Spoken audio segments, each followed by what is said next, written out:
Hi, and then we're back here again at the Institute for Culinary Arts where we're steaming things with Chef Michael Gomes. Yes, we are. More fish. It's a steamy day.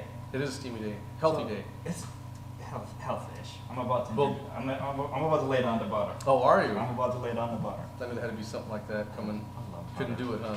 So this is a fairly French way of doing fish, or really you can do just about anything, but most Sure. commonly with fish.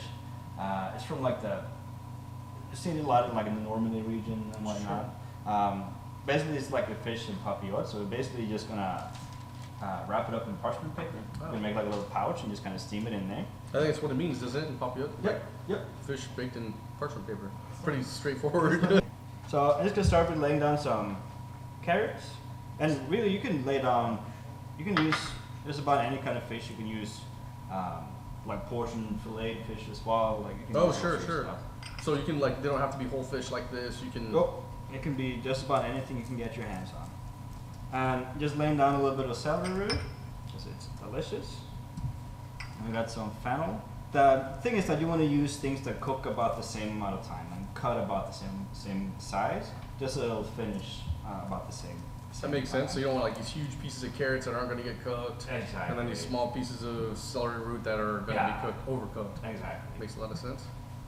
Then we got some shallots, a little sprinkled inkle in there. So these aren't just for aromatics. You can actually, you'll be able to eat this. This is a Yep. complete dish right here. Oh yeah, like you can put like sliced potatoes in there. You can put rice in there. You can put all sorts of shenanigans in there. Like it's pretty nifty. And then we got our trusty old fish right here. Would you like where me we're to- oh yeah. Oh, whenever you're ready. Sorry. So we cut off the head and trim the fins like we did on the banana leaf one. Then we're just gonna season inside and out. Okay.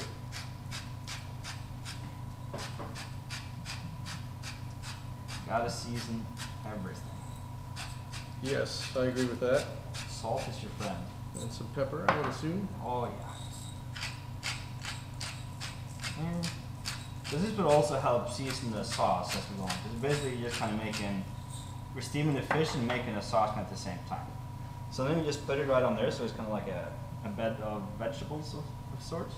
Okay. And then we just take some butter, Just whole butter. just whole butter. So you wouldn't want to use clarified butter or anything like that, because it No. would just be like oil in there. Yep. No, just whole butter works real good. Wow, we stuff it right in the inside. Yep. So we just pack it right in there like that. We got some parsley stems. These ones are not going to be served with it afterwards, but they're going to help flavor the sauce. Okay. They do have a lot of the stems. Do have a lot. We use them for stocks and Oh, yeah. flavorings of other It's delicious stuff. soups and whatnot. So basically I'm just going to start by folding it over. And then start from one end.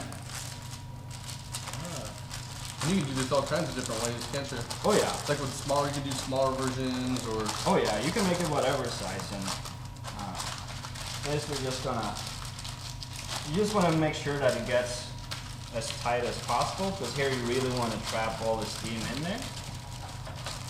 okay. Looking good.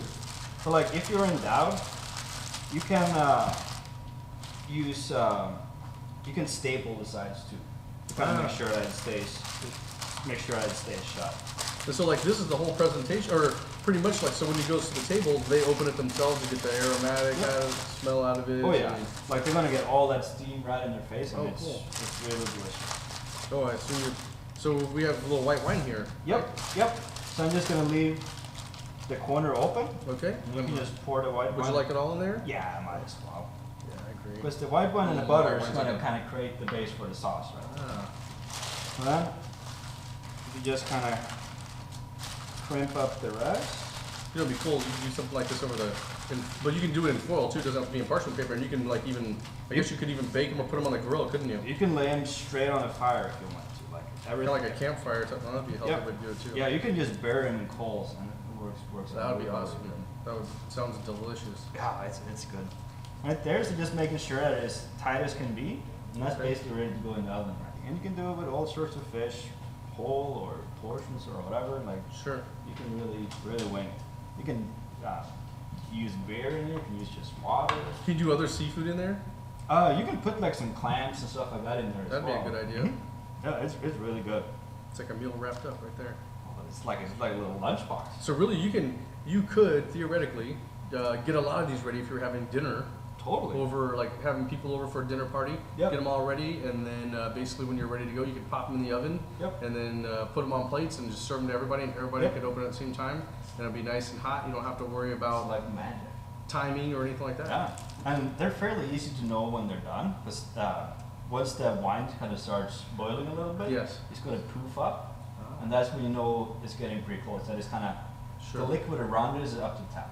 Gotcha. So then you kind of use that as a gauge for kind of level done. I guess worst case scenario. I mean, you really would want to avoid puncturing, but I guess if you really thought it was done and you wanted to check, I guess you could just Yeah. put a thermometer in there somehow. Yeah, like it'll still be super tasty. It'll just you won't get that fish facial. Right. taste. Like, The that's- fume facial. Yeah, it's good for the skin. Okay, so this one is just about ready to go in the oven. We got one more fish we're gonna make, so we're just gonna go for a quick little break. But we'll be back here in a little bit where we got still another fish to make. Ooh, more fish. This is a fish day, so just stay tuned and we'll be right back. See ya.